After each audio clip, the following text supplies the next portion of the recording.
Hay mucho material también en internet. Yo agradezco a Dios como personas de muchas partes del mundo nos siguen con los mensajes. Entonces digo, bueno, hay cosas que pueden oír por ahí, pero me voy a meter en un lío de lo que voy a enseñar, así que no se asusten. Eh, es una de las materias, ustedes saben que hay materias de corte teológico, ¿sí? Entonces tienen nombres medios difíciles, pero se las voy a decir. Neumatología, es la teología del estudio del Espíritu Santo, neuma.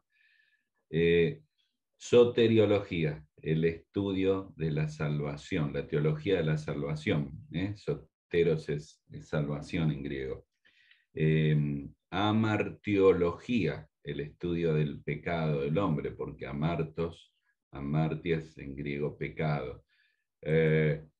Escatología, el estudio de los eventos futuros. Cristología, el estudio de Cristo. Pero hay una materia que se llama eclesiología, el estudio de la iglesia. Y es una materia muy interesante. A su vez fue una materia que me fue asignada, la di en varios institutos, pero hay un instituto bíblico acá a unas 80 millas de Buenos Aires que voy todos los años y doy por 3 semanas la materia. Y nunca me gustó darla, o sea, no quería darla al principio, me gustaban, es como cuando uno dice, bueno, me gustan algunos temas, puedo dar eso, puedo dar otros temas, pero me gustaba, no estaba muy convencido y con los años la he amado mucho la materia. Y antes de introducirles, y les voy a mostrar un PowerPoint y algunas cosas, quiero explicarles cómo, primero mi trasfondo y después qué es lo que ha pasado con esta materia, porque es muy complicado. En estos 4 miércoles ustedes se van a enfrentar a cómo Dios dice que debe ser la iglesia. Para mí no fue fácil, fue enfrentarme que tal vez pienso de una manera distinta a lo que Dios piensa. Cuando comencé en el Instituto Bíblico, primera referencia antes de entrar al tema, ese Instituto Bíblico es fundamentalista, pero recibe gente de distintas denominaciones, pero la línea es fundamental. Acuérdense que acá nuestras iglesias se llaman hermanos libres, allá son templos bíblicos, acá es hermanos libres, ¿está bien? Están los pentecostales, los bautistas, hermanos libres. Entonces, el primer año tenía casi 80 alumnos y el profesor que me dejó a cargo, que la dio muchos años, me dijo que era la materia más difícil, porque dentro de esos 80 alumnos había de muchas denominaciones. Así que el primer día dije, ¿cuántos son hermanos libres? Y levantaron la mano muchos. ¿Cuántos son bautistas? Levantaron la mano algunos más. ¿Cuántos son de otra denominación? Porque hay muchas denominaciones fundamentales. Acá hay una línea muy parecida a los hermanos libres que se llama USEA, que son de una línea que viene de Bolivia, así que son todos hermanos bolivianos. Yo he estado, para que tengan una idea, predicando en campamentos de ellos con 800 jóvenes, ¿está bien? Así que, y hay otra línea, por ejemplo, de hermanos que se llaman hermanos con H mayúscula, con letter, la letra grande, H mayúscula, que son hermanos que parecidos a nosotros, pero ellos acostumbran lavar los pies en la cena del Señor. Y hay otras. Entonces, en ese grupo de 80 personas había un montón de gente que venía de diferentes iglesias. Para mí fue un gran desafío, porque por un lado tenía que explicar la verdad de Dios. No puedo agradar a todos, tengo que decir como Dios dice. Por otro lado, no es mi idea herir o ofender a nadie, y menos ir en contra de pastores, ancianos o líderes de otras denominaciones. No era mi idea. Así que la experiencia fue muy linda, siempre he enseñado la verdad de Dios. A su vez escapé de preguntas que a veces las personas, los alumnos, son jóvenes, hacían como enfrentando a lo que enseñaban en su iglesia, y esa no era mi idea, era enseñar la verdad. Pero hemos tenido experiencias muy lindas. Yo recuerdo ese primer año, dos chicas que había ahí, 2 jóvenes, que ellas estuvieron 3 años en ese instituto y entendieron cómo era la doctrina y la verdad de Dios, pero me decían, tengo un problema enorme porque termino este año y vuelvo a mi país, y en mi país, la iglesia que me envió, mi papá y mi abuelo son los pastores, pero no son los pastores, son los apóstoles. ¿Viste esas iglesias que tienen apóstoles? Creo que han oído alguna de esas iglesias. Entonces la chica estaba con la jovencita, esta niña, dos, tenían un problema serio porque ahora conocían algo en contra de lo que el papá o el abuelo pensaban. Y era muy serio. Entonces era lograr vivir por la verdad de Dios sin estar destruyendo nada, sin estar lastimando a nadie, pero sí marcando la verdad. Así que a lo largo de los años la he dado y para mí siempre es una experiencia muy, muy particular y muy difícil, porque aún entre nuestras propias iglesias hay pequeñas diferencias. Y el segundo elemento, que es el más conflictivo, tal vez quiero que pienses por qué sos hermano libre. En este caso, digo hermano libre, tendría que decir de las iglesias de los templos bíblicos. Y hay un porcentaje enorme que somos de estas iglesias porque nos convertimos en estas iglesias. Entonces mi historia les puede servir. Mi abuela fue la primera que conoció el Evangelio. Mi abuela tuvo a mi mamá de muy grande, así que ella falleció con 98 años. Era, bueno, alguien de acá se dice más vieja que la puerta. No sé cuán vieja es la puerta, pero... Y ella conoció al Señor con el ejército de salvación. Para que tengan idea, cuando ella se convirtió, imagínense que partió a la presencia del Señor hace como 40 años y tenía 98, y las iglesias de los hermanos aquí vinieron de Inglaterra hace 100 años, o sea que ni siquiera había iglesia de los hermanos ni bautistas, así que se convirtió con el ejército de salvación. Después se fue a los nazarenos. Y mi mamá entonces terminó siendo bautista. ¿Está bien? Qué lío, ¿no? Entonces se casó equivocadamente mi mamá con un hombre no creyente. Mi papá fue un buen hombre, pero se convirtió de grande. Entonces cuando nació mi hermano y después nací yo, ella quería llevarnos a la iglesia, a la escuela dominical. Pero la iglesia bautista que ella iba, bautistas de la Convención del Sur, como hay ahí en Estados Unidos, que era una linda iglesia, pero tenía que ir en un bus. O sea, ella viajaba en el bus mucho para llegar a la iglesia. Entonces, con 2 niños no podía. Entonces decidió enviarnos a una iglesia que estaba a dos bloques de nuestra casa, que era de hermanos libres. ¿Está bien? Así que desde los 5 años, yo más o menos, fui a la escuela dominical, mi hermano también, y allí nos convertimos.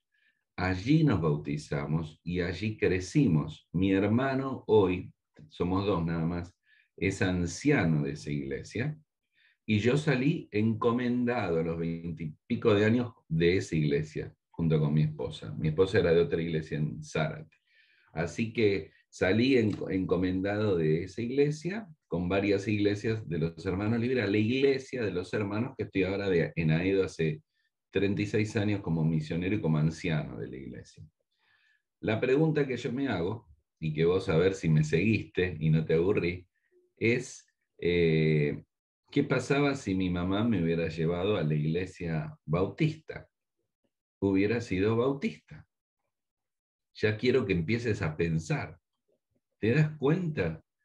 Entonces llega un momento que tengo que orientarme. Una cosa que me llamó muchísimo la atención en el seminario teológico de Dallas, yo compartí con un montón de alumnos hispanos de nuestra edad, de un promedio de 40 años, no eran jovencitos, eran ancianos, pastores y líderes de muchos países de Latinoamérica y algunos de Europa, todo en español, y muchos de ellos no tenían idea de nuestras iglesias y no de nuestras costumbres. Por ejemplo, ¿cómo dice la cena del Señor dura 1 hora? Me decía un compañero. ¿Cómo todos los domingos? Como que él se convirtió en otra iglesia, creció en otro ámbito y no tenía ni idea de esto. Entonces lo que estoy diciendo es que cuando hablemos de la eclesiología, vamos a hablar de lo que dice Dios. más allá de nuestras propias experiencias. Hoy por hoy crucé la vida y sigo siendo de las iglesias Hermanos Libres por convicción, no porque mi mamá me llevó.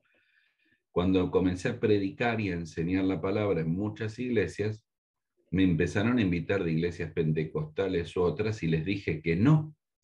Pero no les dije que no porque era malo, sino porque no me sentía cómodo de ir a predicar a una iglesia que no compartía lo que ellos creían, más allá de lo buenos que puedan ser como creyentes, porque no creo en hablar en lenguas o que el Espíritu Santo se reciba después de ser salvo, ¿entienden?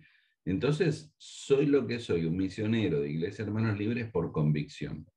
Pero aún así, el espectro es grande para que pienses y revalúes qué creemos y qué se ajusta a la verdad y qué son formas que también podemos mantener.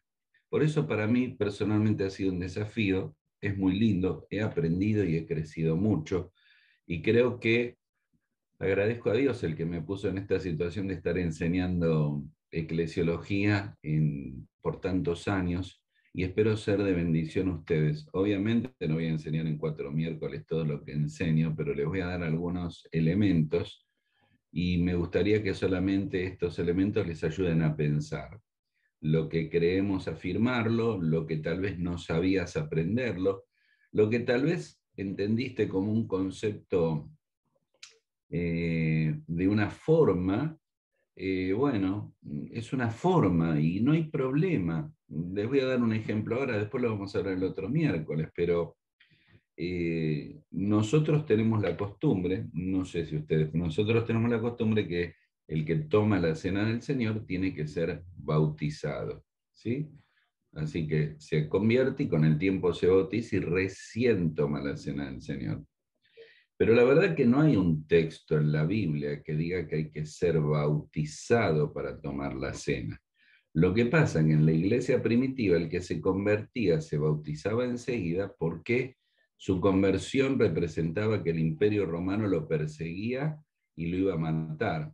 Entonces vos en tu iglesia, o usted en la iglesia suya o mía, alguien dice que se convierte, pero hay que pasar tiempo para ver si fue una decisión real, si lo entendió, si comienza a venir. Entonces después de ese tiempo le damos una charla de bautismo y después se bautiza. La iglesia primitiva no era así, ¿está bien? Pero nosotros igual mantenemos esta costumbre y nos parece que es lo correcto, que la persona no tome la cena del Señor hasta estar bautizado, ¿está bien? Entonces, y así tenemos muchas formas en la iglesia que no se ajustan exactamente a un texto bíblico, pero son buenas, son maneras correctas de hacer las cosas con un orden, ¿está bien? Por eso voy a tratar de en estos miércoles mostrarle los fundamentos bíblicos de lo que hacemos y las cosas que tienen que ver con decisiones que cada iglesia debe tomar. Y lo voy a hacer sin ningún ánimo de crítica y con la idea que siempre soy. Yo me he convertido por toda la vida en un defensor de los ancianos, de todas las iglesias, porque creo que como anciano cometo muchos errores. Yo hoy tengo 36 años de anciano y puedo dar cátedra de mis errores. Si quieren, hago un libro. Mis errores y yo. He cometido un montón de errores, pero el Señor tuvo gracia. He sido criticado, pero el Señor tuvo gracia. Y he hecho cosas equivocadamente y el Señor tuvo gracia. El único punto que sí tengo que aceptar es que en el camino, cuando me he dado cuenta de mis errores, he ido cambiándolos, porque si sigo haciendo lío y lío, no es bueno. Pero no voy por el camino de criticar, al contrario, y voy a sacar un momento, una cuestión que no la puedo decir en muchos lados, pero ustedes las puedo decir. El Señor me ha permitido estar casi en todas las iglesias Hermanos Libres que hay acá en Argentina, en Jujuy, en Salta, en Tucumán, en Patagonia, en La Pampa, en toda Argentina. Ahora estuve en diciembre predicando en la conferencia Retiro de Ancianos de Jujuy y Salta, eran 200 ancianos. Dentro de 2 semanas viajo a Rosario, otra ciudad.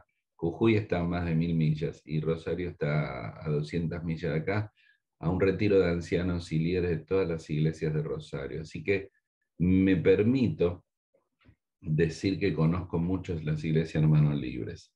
Y también fuera del país, por lo menos lo que es Chile, Perú, Ecuador, Colombia, Venezuela, Panamá, Costa Rica, México y la tierra más maravillosa del mundo, República Dominicana. Ah, los hice felices. Que estuve en diciembre, ¿sí? En la República Dominicana. Entonces me permito decir que muchas veces hay ancianos que están en una posición porque los dejaron ahí, porque no hubo nadie que tomara la posta, porque nadie se quiso comprometer e hicieron mucho más de lo que podían hacer con lo que podían hacer. Entonces nunca voy a ser crítico de eso, al contrario. He estado en iglesias que eran 3 ancianos y uno, por ejemplo, una iglesia conocida, uno se apartó del Señor y otro robó, lamentablemente, robó de la tesorería, así que los echaron. Y este hermano que llegó al último y que quiso apoyar se quedó a cargo de toda la iglesia. O sea, eran 3 y ahora estaba solo. Por eso uno tiene que tener un manto de piedad. Discúlpenme todo a lo largo de la introducción, pero aunque me conocen, es importante con las cosas que le diga. Y a lo largo de lo que le diga, después lo que quieran preguntar de un miércoles a otro, trato de contestarlo. Trato, no sé si voy a poder. Entonces, vamos a comenzar leyendo un texto y después les voy a compartir pantalla con algunas imágenes que le van a ayudar a seguir lo que va a ser hoy una pequeña introducción. Hay un texto que me parece que es esencial de todo esto, está en Efesios capítulo 5, lo deben conocer, cuando habla del matrimonio, está hablando en realidad que el matrimonio está calcado en la iglesia de Cristo. Y cuando llega a la responsabilidad del marido, en el verso 25 dice, maridos, amad a vuestras mujeres, así como Cristo amó a la iglesia y se entregó a sí mismo por ella. Y luego dice el verso 29, que Él la sostiene y cuida. Miren, pocos textos son para mí tan fuertes como que Cristo amó a la iglesia. Cristo amó a la iglesia. Yo estoy convencido que hay muchos hermanos que no aman a la iglesia. Y lo digo con respeto en este sentido. Amamos a Cristo, pero si yo amo a Cristo, amo a la iglesia. He aprendido a amar lo que ama mi esposa. Mi esposa le gusta ver a veces programas de televisión de decoración o una película romántica. Y amo algunas cosas que no quería amar porque la amo a ella. Yo no puedo decir amo a Cristo y no amo a la iglesia. Miren, lo voy a hacer muy práctico. Mi propia iglesia en estos años ha tenido algunos problemitas. Y lo que más me ha dolido es que algún hermano que se ha ido lastimando a la iglesia. Y este es mi conflicto. Yo se los estoy casi dándole una charla, una confesión. ¿Cómo podés decir que amás a Cristo y no amás a la iglesia y salís lastimando a la gente? Porque uno puede irse de un lugar por muchas razones, pero si hay algo que no hay que hacer es lastimar a la iglesia. Yo he orado, Señor, quítame la vida antes de que yo lastime a la iglesia, en este caso de Aedo. Aedo es la localidad en Buenos Aires donde está la iglesia. Esto es lo que me parece que muchas personas no entienden, lo que es amar a la iglesia, porque Cristo amó a la iglesia y se entregó a sí mismo por ella. La iglesia no es un edificio, un lugar de reunión, la iglesia son personas por las cuales Cristo murió. Y yo estoy ubicado en una iglesia local, porque en el Nuevo Testamento siempre, salvo un par de veces, la mención es a la iglesia local, Éfeso, Filipos, Tesalónica, Esmirna, la Odisea, no es la iglesia en general. Así que usted tiene la iglesia de calle 126 o yo tengo la iglesia Edo. Somos miembros de una iglesia local, aparte de la iglesia universal que tiene que ver con los salvados. Entonces, yo tengo una responsabilidad amar a la iglesia y tengo hasta el día de hoy una crisis, porque digo, ¿cómo puede haber personas que han dicho aman al Señor y sirven y lastiman a la iglesia? Y eso todavía no lo he resuelto. Tal vez porque pienso que muchos dicen que quieren servir al Señor, pero a veces quieren servir a sus deseos. Y de ahí surgen la prioridad de, bueno, yo es lo que importa soy yo y me voy, pero lastima gente. y critico, pero lastima gente, pero lastima gente. Y la gente es la iglesia. Y Cristo amó a la iglesia y se entregó a sí mismo por ella. Así que vamos a comenzar este recorrido. Esperen a ver si puedo mostrarles cómo vamos a comenzar. Vamos a comenzar tratando de entender el desarrollo de la iglesia. ¿Está bien? A ver, esperen que ahí está. Eh, Cuando hablo de entender el desarrollo de la iglesia, voy a tratar de ponerles en una idea nada más en lo que queda del tiempo, que voy a mirar para no excederme. Ustedes tienen que entender cómo se desarrolló la iglesia. Y lo que voy a decirte hoy es muy revelador. En primer lugar está el Señor Jesús y la iglesia. Aunque a ustedes les parezca extraño, el Señor no habló mucho de la iglesia, por lo menos entre su vida y su muerte. Después de su muerte, sí, de su resurrección les voy a decir.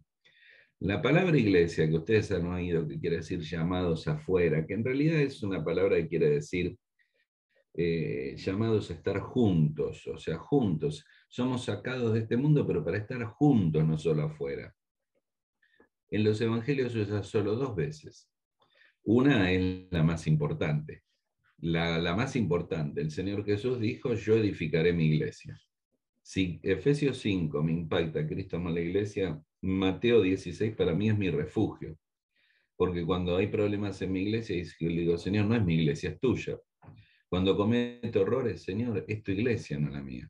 Cuando critican, es tu iglesia. No es la iglesia mía, pero yo hace 36 años soy anciano. No es mi iglesia. Es la iglesia de Cristo. Él edificará la iglesia. Yo sobreedifico, colaboro. Pero lo que quiero ahora enfocar es que no habló más que eso y en Mateo 18 dice, si hay algún pecado, si hay dos peleados, dilo a la iglesia. Así que el Señor no habló de la iglesia.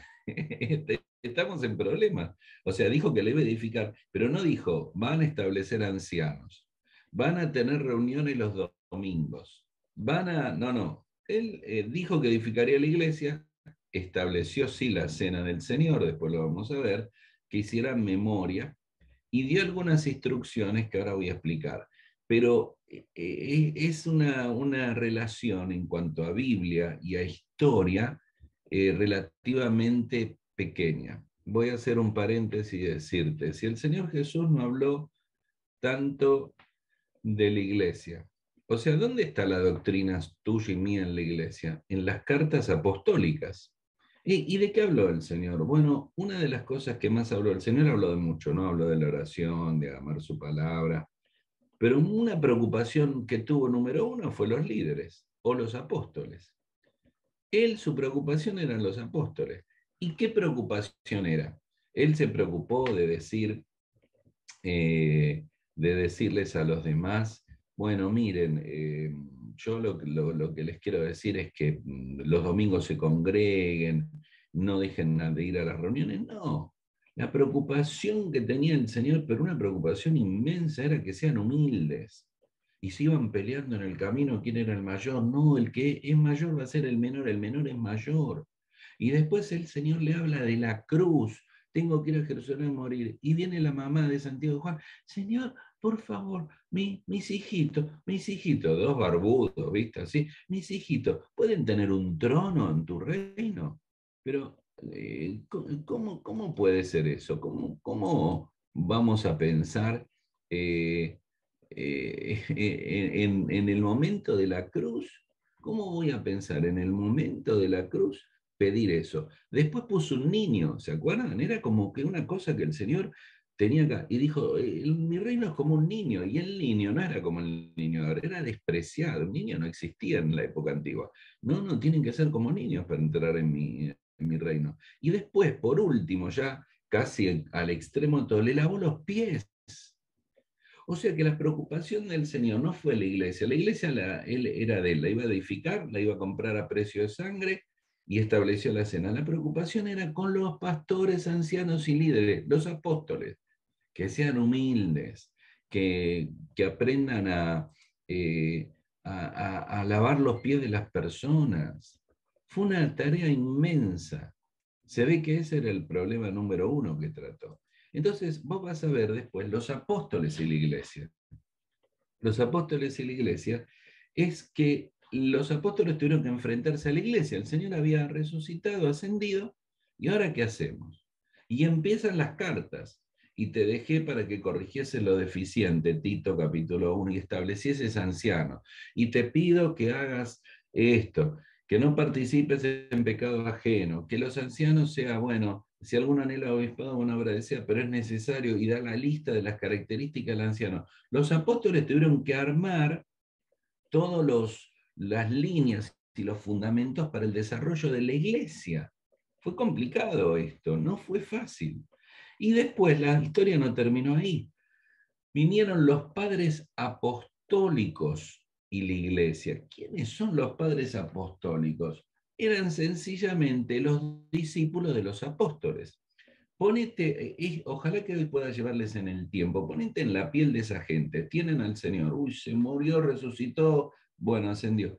Los apóstoles, lo tengo a Pedro, a Santiago, Juan, se me muere Pedro, se muere Pablo, se muere Santiago. El último que quedó era Juan, viejito, viste, que ya estaba arrugado. No, Juan, se muere Juan, ¿qué hacemos ahora? No tenés al Señor, pero tenías a Juan que se apoyó en el hombro del Señor.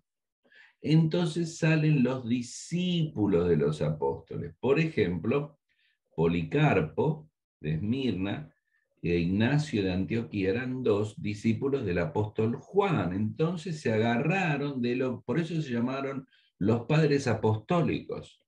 Y los padres apostólicos tuvieron que armar un montón de cosas de la iglesia que el Señor no había dicho y que los apóstoles no habían terminado de arreglar. ¿Entienden? Y tuvieron una situación muy complicada. A ver, voy a darles un ejemplo, a ver porque es una cosa muy importante y no los quiero aburrir, pero es muy importante. Vamos a decir que hay dos maneras. Yo tengo ahí a mi amigo Luis y mi amigo Luis me dice, mira Marcelo, te quiero mucho, así que te voy a regalar una casa en, a ver, Nueva Jersey. Sí, me gusta Nueva Jersey. La casa está terminada, es hermosa, tiene 3 pisos, todos los muebles, toda la televisión, todo, y salió $500.000. Acá tenés la llave, tenés que vivirla. Bueno, fantástico, Luis me da, yo voy. Pero mira si fuera al revés. Me dice, yo tengo un terreno en Nueva Jersey que ya está designado, tenés que comprarlo, tenés que edificar la casa, yo te voy a dar en el banco $500.000, pero lo vas a tener que hacer vos. Así que yo tengo que poner el plano, tengo que levantar las paredes, tengo que hacer la decoración y poner los muebles. Algo así es lo que le pasó a los padres apostólicos. El Señor Jesús le dejó todo, pero Él no les explicó muchas cosas. Le explicó lo que era importante, el carácter de los líderes, le explicó el carácter del creyente, de humildad, de dar, de orar, pero no le dio los detalles de la iglesia. Muchos de esos detalles los incorporaron los apóstoles, y aún los apóstoles no llegaron a armar todo. Entonces aparecieron los padres apostólicos que tuvieron un trabajo enorme, porque había preguntas que no sabían cuál era la respuesta. Tenían que hacer cosas que no sabían cómo hacerlas. Los padres apostólicos, no los quiero aburrir, pero es muy interesante porque se juntan a otros que son los padres de la iglesia, siglo I al siglo VIII, 800 años. ¿Quiénes son estas personas? Son los ancianos de la iglesia, los teólogos de la iglesia, los eruditos, que se quedaron a armar la iglesia que vos y yo tenemos. ¿Está bien? El Señor compró la iglesia con sangre, la edificó. Los apóstoles explicaron las bases, pero ahora tuvieron que armar un montón de cosas. ¿Dónde nos reunimos? ¿Cuándo nos reunimos? El Señor tampoco tenía interés de decirle, bueno, se van a reunir los domingos a las 9 de la mañana. No era el tema de él, ni de los apóstoles. Tenían que decidir un montón de cosas y eran complicadísimas. Entonces tenían que ir sobre la marcha. Y los padres estos, los padres de la iglesia, ven que son 800 años, tuvieron que luchar. Voy a tratar de terminar ahí esto e ir a otra parte de la Biblia porque no los quiero aburrir. con un montón de herejías. ¿Saben lo que es herejía? Gente que negaba la doctrina. Por eso nosotros hablamos de doctrina, pero ¿vieron la lista que le hice al principio? La iglesia primitiva no tenía cursos de doctrina. Uy, ahí, ¿cómo? Pablo dijo que cuiden la doctrina. A ver, la iglesia no tenía cristología, neumatología, soteriología. La iglesia primitiva creía que Cristo era Dios, que los escritos eran inspirados, que el Espíritu Santo había venido y que lo que Pablo escribió era inspirado. Ellos no tenían esos problemas, no tenían que explicar. Lo que sí pasó es que aparecieron herejes. Herejes quiere decir gente que iba en contra de la fe y decía cualquier cosa. Ustedes tienen una Biblia. La Biblia es una cantidad de libros de la Biblia que están aceptados, que son soplados por Dios. Y hay otros libros que no lo son. Estos libros fueron aceptados los primeros años. Tienen una palabra que se llama el canon. Canon era la medida. Entonces, el canon del Nuevo Testamento es la medida para hacer que Mateo, Marcos, Lucas, Juan, Hechos, Romanos, etcétera, etcétera, eran inspirados por Dios. ¿Saben por qué se hizo el primer canon? ¿Sabe quién fue el primero que escribió? Porque el Antiguo Testamento ya lo tenían, ¿no? Era el hebreo traducido al griego. Lo que usted oyó alguna vez, la Biblia Septuaginta, 70 judíos lo tradujeron al griego. Bueno, ¿pero quién escribió Mateo, que es Marco? Bueno, ¿sabe por qué lo hicieron? Porque apareció un señor que se llamaba Marción. Marción, no era de Marte. Pero este señor empezó a decir que una parte de Romanos era divina y otra parte no. Lucas no era inspirado. Él hizo la Biblia que él quiso. Entonces los padres apostólicos y los padres de la iglesia, los discípulos, dijeron, no, no, no, no, no. Acá vamos a poner el canon y vamos a explicar.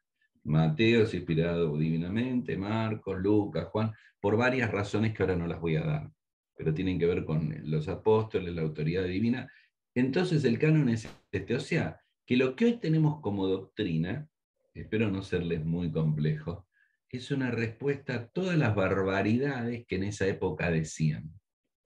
Y para cerrar esta parte, en medio de toda esa época del año 100, 200, 300, 400, que ya no estaba el Señor, que ya no estaban los apóstoles, hay un librito que andaba dando vuelta y dando vuelta y dando vuelta, que se llamaba La Didaqué. Ah, bueno, ¿qué es la Didaqué? Era un manualcito como de instrucciones. Vio que cuando uno se compra un televisor o algo, dice, manual, prenda el televisor, ponga el cable. Bueno, era así. Entonces ese manual explicaba cómo hacer las reuniones, cómo hacer la cena, cómo hacer... Era un manual práctico.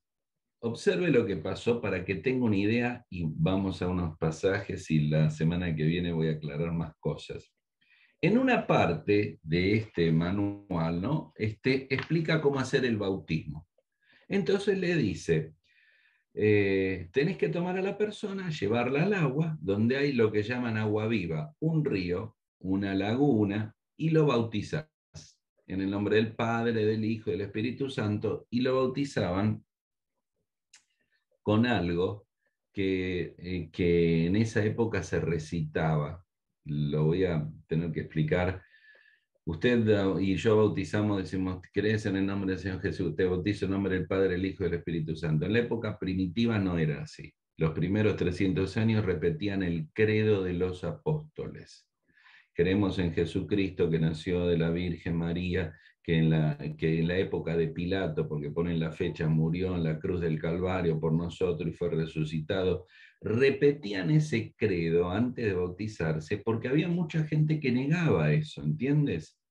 Entonces, en este librito, dirá que es un libro histórico, que no es Biblia, no es la Biblia, explicaba eso. Y en un momento dice, vas a tomar el agua viva, un río, una laguna, y lo bautizás. Pero ¿qué pasa si no tenés agua viva? Porque te recordás que Jerusalén y toda esa zona está llena de desiertos. Agua no había. ¿Qué haces si no hay agua? Entonces tomás agua y le tirás encima. Una cosa así. Porque era una emergencia. ¿Qué pasó? Después de muchos años, ustedes saben que la Iglesia Católica un hábito es tirar agua y bautiza por aspersión, que es un error. ¿Por qué es un error? Porque la Biblia usa la palabra bautismo para alguien inmerso, ponerlo y sumergirlo en el agua. Pero cuando vos rastreas el error, viene porque hace 2000 años atrás, en la vida que alguien con buena intención escribió cosas que no eran divinas y sugirió una idea para una situación especial por si no tenías agua y hicieras algo así. ¿Entienden que todo eso armó la iglesia que tenemos hoy? Y yo no estoy criticando nada, lo que estoy diciendo es que tengo que aprender qué dice la Biblia, qué dice el Nuevo Testamento y qué cosas son fundamentos de mi fe de como iglesia y qué cosas son costumbres o formas que no son malas, solamente tengo que saber la diferencia de ambas. Ahora, muy bien. Si después, si tienen una pregunta, me la pueden hacer para el otro miércoles, pero no los quiero confundir. Voy a mencionar una definición rápida de qué es la iglesia, porque vos me podés decir, la iglesia es el edificio donde nos reunimos. Bueno, no exactamente. La iglesia es mi denominación, bautista, hermano libre, lo que sea. No, la iglesia es, no, no. Veamos lo que la Biblia dice. La primero que dice, voy a mencionarlo ahí, las 5 cosas. Es un pueblo de origen divino. Y ustedes saben que el texto de Hechos 15:14 es muy lindo, porque Hechos 15:14 dice, allí Simón ha contado cómo Dios visitó por primera vez a los gentiles para tomar de ellos pueblo para su nombre. O sea, Dios iba a tomar pueblo para su nombre, es un pueblo de origen divino. Miren, estas cosas cuando las leo me hace acordar que el domingo cuando voy a la iglesia, que, a ver, no es un club, no es una escuela, no es una cancha de fútbol, la iglesia es algo de origen divino, es algo divino totalmente. Estoy con un hermano que tiene mucho dinero y un hermano que no tiene dinero. Estoy con un hermano con limitaciones y otro con menos limitaciones. La iglesia es esa suma de gente, es un pueblo de origen divino. La iglesia no es un edificio o una localidad o el trabajo de alguien que puso ahí, tiene origen divino. El segundo concepto es un pueblo sin limitación de raza o condición. Efesios capítulo 2 dice que Dios hizo y tiró el muro de separación entre judíos y gentiles. Si usted piensa, lo que más Satanás ha luchado es por dividir la iglesia. Y la iglesia no tiene que tener limitación de raza o condición. Qué importante y qué serio que es esto, ¿no? Que la iglesia es una iglesia para todos. En un momento lo voy a explicar, para todo tipo de personas. Lo voy a explicar en un momento. En tercer lugar, es un pueblo de condición celestial, porque Filipenses 3 dice, nuestra ciudadanía está en los cielos, así que nuestra posición, relación y esperanza está en los cielos. Así que somos un pueblo celestial. Mire, yo entiendo, bueno, si le hablo de República Dominicana, muchos de ustedes o algunos que nacieron en Estados Unidos van a tener su corazón. Yo soy argentino. Este debe ser el peor país. No sé si es el peor país, pero para que tengan idea, los voy a hacer felices a todos ustedes, a los que viven en Estados Unidos. Están preocupados, mis hermanos, porque tienen un 7% de inflación anual. Nosotros tenemos 55%. Así que dejen de preocuparse. Y tenemos al Papa que es argentino. Y tenemos a nuestro presidente que hace 2 semanas fue a verlo a Putin. O sea, a pesar de todo eso, amo a este país, amo a Argentina. Y cuando llega el fútbol, usted no me conocería a mí ni a la gente de nuestra iglesia. Nos ponemos la camiseta celeste y blanca y gritamos por el fútbol, por Messi, y queremos solamente ganar el campeonato del mundo. Y si podemos ganar ganándole a dos, especialmente enemigos del fútbol, los brasileros y los alemanes, más felices vamos a ser. Y yo soy argentino, pero la iglesia me hace recordar que mi pueblo es celestial, mi nación es el cielo. Usted y yo somos ciudadanos del cielo. Otra cosa es que es un pueblo de propiedad divina, porque dijo mi iglesia, así que la iglesia no es suya. Vuelvo a ser confesional en esta noche. Si con 40 años en mi iglesia y 36 años yo he corrido los bancos, lavado tazas, predicado, enseñando 36 años, pero recuerdo una y otra vez que la iglesia de Edo no es mía. Y aunque soy un misionero y un anciano ahí, no es mía. Le pertenece al Señor Jesús, no es mía. Por último, es el don del Padre al Hijo dice, me los has dado, así que somos el regalo de Dios a la persona de Cristo. Muy bien, llegamos a la última parte. Y el Señor te dije que no habló de instrucciones de la iglesia, salvo entre su muerte y resurrección. No, ahí está mal. Ahora veo que está mal, bueno. Está mal, no lo voy a poder borrar ahora.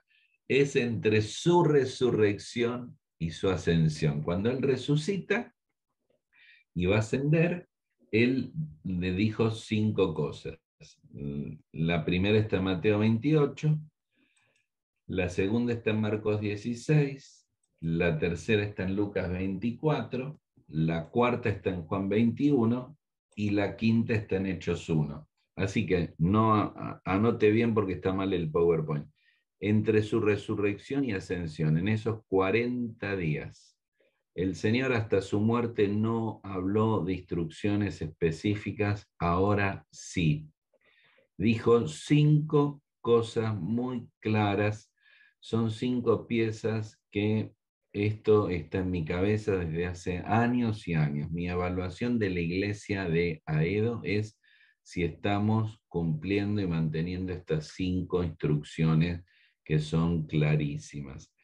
Las voy a decir un poquito rápidas porque seguramente ya las he compartido alguna vez, pero quiero mostrárselas un poco desde otro ángulo. La primera es en Mateo 28. Mateo 28, no lo voy a leer porque el tiempo no se da, siempre lo leemos mal. Lo leemos donde dice que debemos ir y hacer discípulos a todas las naciones, bautizándolos en el nombre del Padre, del Hijo y del Espíritu Santo y enseñándoles que guarden todas las cosas. Lamentablemente lo arrancamos en el verso 19, que el Señor les dijo ahí. El pasaje comienza en el verso 16, donde los discípulos van, porque el Señor les dijo que fueran al monte, así que hubo obediencia. En segundo lugar, el Señor aparece y le adoran, hay adoración, pero en el verso 17, una tercera cosa importante dice, fueron al monte, le adoraron, pero algunos dudaban. La iglesia se hace con personas que dudan. Bienvenido al club. ¿Está bien? Conoce gente que duda, gente que critica, gente que ve todo mal. Bueno, es así, está incluido en el paquete, el combo. Usted viene la hamburguesa con papas fritas, ¿está bien? El combo y gaseosa y el refresco. Así viene el combo.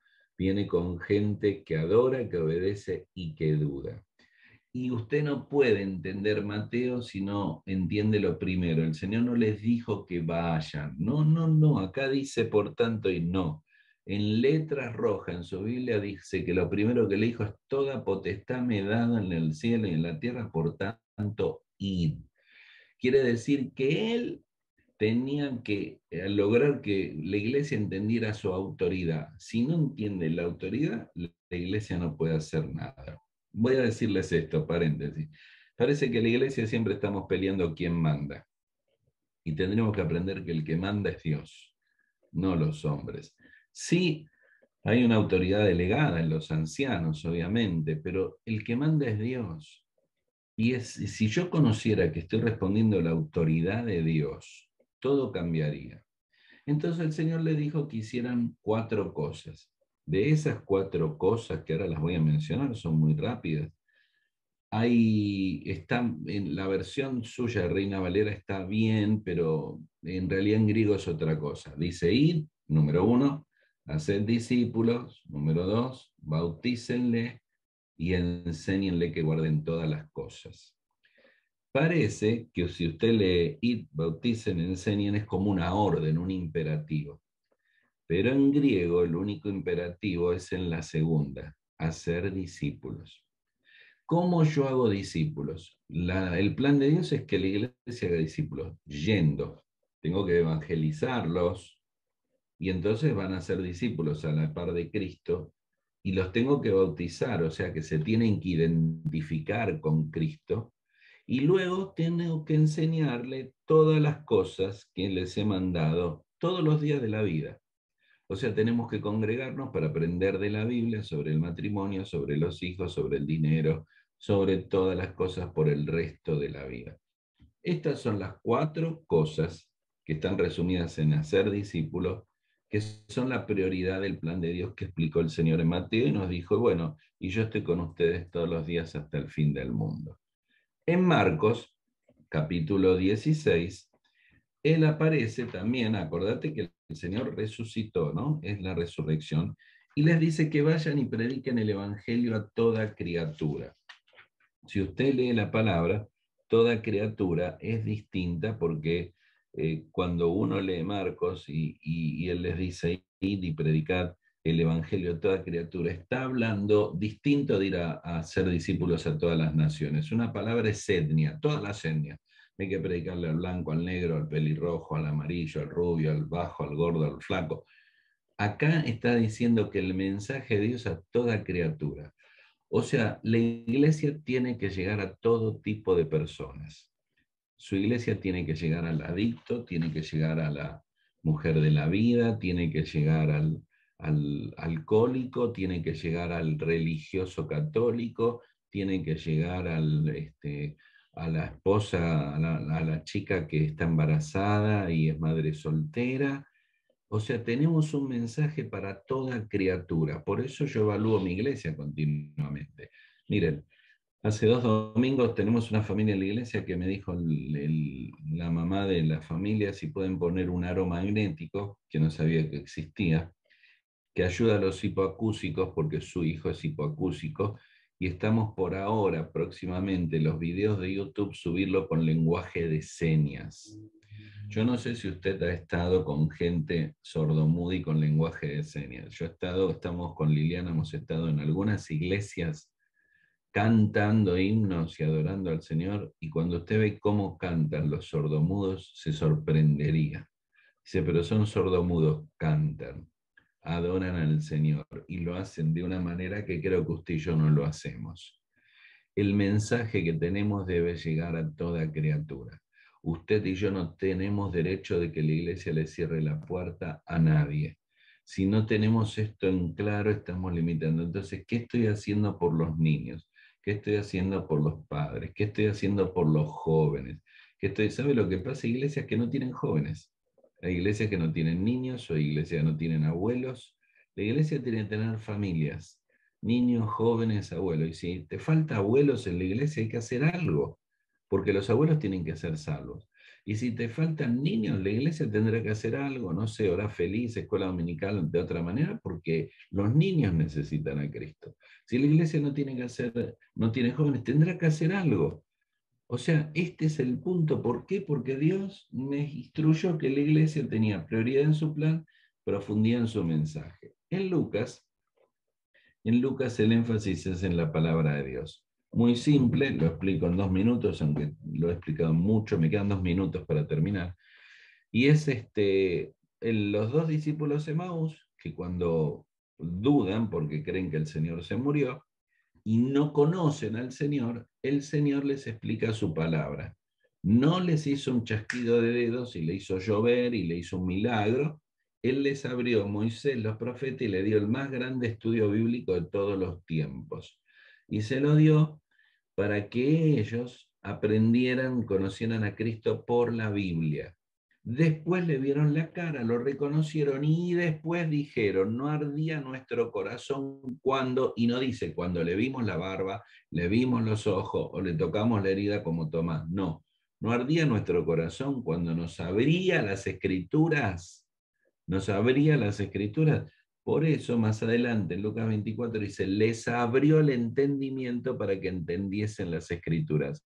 Abrir es una palabrita en el texto, es desenredar la cabeza, como cuando desenredamos los hilos en una caña de pescar. O sea, lo que está diciendo es que usted y yo tenemos un sancocho en la cabeza, ¿está bien? Y tiene que ser desenredado por la palabra de Dios. Y eso es el énfasis que la iglesia va a enseñar la Biblia. Por eso enseñamos los 28 capítulos de Mateo, los 16 de Marcos, los 48 capítulos de Ezequiel, los 52 de Jeremías, los 31 de Proverbios o los 176 de versículo del Salmo 119. Tenemos que enseñar toda la palabra de Dios. En cuarto lugar, Juan nos muestra otro aspecto de lo que el Señor dijo cuando apareció a Pedro y los discípulos habían pescado toda la noche, estaban re frustrados, no pescamos nada, claro, separados del Señor no podían hacer nada. Lo único que sabían hacer era pescar y tampoco pescaron nada. Y les preguntó en Pedro a todos los discípulos si lo amaban. No le preocupó el perdón porque sabía que Pedro estaba arrepentido, no le preocupó explicarle que tenía que ir a hacer una reunión el domingo. Él les dijo si le amaban. Esa es la preocupación. Pedro, ¿me amas? Pedro, ¿me amas? Pedro, ¿me amas? Le contestó una vez, dos veces, tres veces. Cuando estuvo claro de que Pedro amaba al Señor, le dijo, sígueme. Y apacienta ahora mis corderos y cuida mis ovejas y hace la obra. Ahora hace la obra de anciano, de pastor, de apóstol. Ahora que tenés amor por mí. Porque esta es la clave. No es una iglesia de corte religioso. La iglesia no está para tener actividades, sino para reunirnos personas que aman a Dios. Cantamos porque amamos a Dios, escuchamos la palabra porque amamos a Dios, ofrendamos porque amamos a Dios y predicamos el Evangelio porque amamos a Dios y a las personas. Por último, la última instrucción que el Señor dio para cerrar entre la resurrección y ascensión, y después iba a dejar a los apóstoles y después iba a dejar a los padres apostólicos y a los padres de la iglesia primitiva, es el poder del Espíritu de Dios, que está en Hechos 1. Le dijo, ustedes tienen ganas de ir a predicar, no pueden ir. No pueden hacer nada hasta que no reciban poder de lo alto. Cuando reciban el poder del Espíritu de Dios, vayan a predicar, hagan lo que quieran, salgan a ganar el mundo. Pero sin el poder del Espíritu Santo no se puede. Por eso Hechos es el libro de la obra del Espíritu de Dios, porque eran llenos de poder, y llenos de poder predicaron, y llenos del poder del Espíritu de Dios enseñaron, y llenos del poder del Espíritu de Dios enfrentaron la muerte y pusieron la iglesia y la llevaron a donde era, sencillamente por el poder del Espíritu de Dios. Una iglesia no hace nada carnalmente, no se predica carnalmente, no se hacen reuniones carnalmente, se tienen que hacer en el poder del Espíritu de Dios. Y déjeme decirle, yo me pongo primero, ¿está bien? Las iglesias las hacemos muy humanamente, muy humanamente. Yo hago, yo presido, yo muy humanamente. Tiene que ser el Espíritu de Dios. Tengo que terminar. Sé que han sido muchas cosas que he dicho, pero quiero resumirles este concepto recordándoles algo. Esta es la concepción de la iglesia. Ojalá que empiece a darse cuenta dónde puso el énfasis el Señor. El trabajo de los apóstoles y después muchas cosas que arrastramos que no tienen que ver con la Biblia. El mejor ejemplo es la escuela dominical. Vamos a hablar la semana que viene. Mi iglesia tiene una escuela dominical y yo todas las iglesias hoy tienen escuela dominical y creo que la escuela dominical es una de las cosas más maravillosas que hay. Yo me convertí en la escuela dominical, pero hace 120 años la escuela dominical no existía. Comenzó en Inglaterra porque los domingos se trabajaba, no se descansaba. Entonces las reuniones eran a la noche porque a la mañana se trabajaba. Por eso todos los misioneros que vinieron de Inglaterra acá a Argentina, las reuniones siempre fueron a la noche, porque venían de Inglaterra. Nosotros hace años tenemos la reunión a la mañana, porque a la noche es peligroso Buenos Aires. y no puedo hacer reuniones a la noche. Los hermanos de Inglaterra lo hicieron porque el domingo la raíz de nuestras iglesias en Inglaterra hacían a la noche y a la mañana, como no iban a la escuela los niños, entonces los empezaron a enseñar la Biblia en una escuela dominical, los domingos. Y es una bendición, pero no hay un texto de la Biblia que diga que tenemos que tener escuela dominical. Usted me dice, tengo que tener escuela dominical, téngala, es lo mejor que hay. Pero necesitamos volver a ver qué es lo bíblico y qué no, y no hay problema, pero aprender a mirar esto y crecer. Cierro con este pensamiento porque sí se fue el tiempo. Para el año 300, y algo voy a mencionar el próximo año, los primeros 300 años, 330 años, la iglesia fue perseguida por todos lados, la mataban, la tiraban a los leones, Nerón hacía las antorchas de su jardín, eran creyentes incendiados, quemados. Todo por 300 años. Cada persona que decía ser cristiana era perseguida, muerta, fue terrible. Sin embargo, para el año 300 se dice que no había un país que no hubiera el cristianismo, no hubiese llegado. No había un solo país y se calcula 3 millones de cristianos. Y la gente pregunta hasta el día de hoy, ¿cómo puede ser que de una nación que no existe, porque discúlpeme, ante los ojos del mundo, judía, de un hombre que fue carpintero, y usted sabe que era el Dios, es Dios Cristo, pero humanamente, carpintero, y que muere a los 33 años, muere en una cruz? 3 millones de personas siguen creyendo en él en el año 300 y dando su vida. Y es por causa de la iglesia, por causa de que Cristo es Dios y Cristo nos dejó a la iglesia como legado de él, y la iglesia ha cumplido su función y espero que la siga cumpliendo hasta que él venga. Ojalá que empiece solamente a pensar para que podamos avanzar en esta concepción de tantas cosas que Dios tiene para darnos. Disculpe el horario, la próxima la hago más breve. Y haga preguntas, anótela o mándemela o dígaselas a José y él me las envía y yo trato de contestarlas, ¿está bien? No todas, pero algunas voy a tratar de contestarlas. Si me permite, me gustaría orar con todos ustedes. Querido Señor, gracias porque tu iglesia sigue marchando por tu gracia. Los hombres hacemos líos tras líos, lo digo por mí. No sé, Señor, cómo me has permitido por tu gracia seguir sirviéndote tantos años en la iglesia. He cometido tantos errores, pero eres un Dios bueno. Señor, ayúdanos a darnos cuenta qué es la iglesia, qué fue tu plan, tu propósito, qué son los patrones bíblicos, qué son las cosas que hemos heredado, y amar más que nunca lo que Cristo amó la iglesia. Ayuda a cada hermano y hermana en esta noche a darse cuenta de esto y danos un buen viaje en estos miércoles a través de la eclesiología, del estudio de tu esposa preciosa, la iglesia de Cristo. Oramos en el nombre del Señor y Salvador Jesucristo. Amén.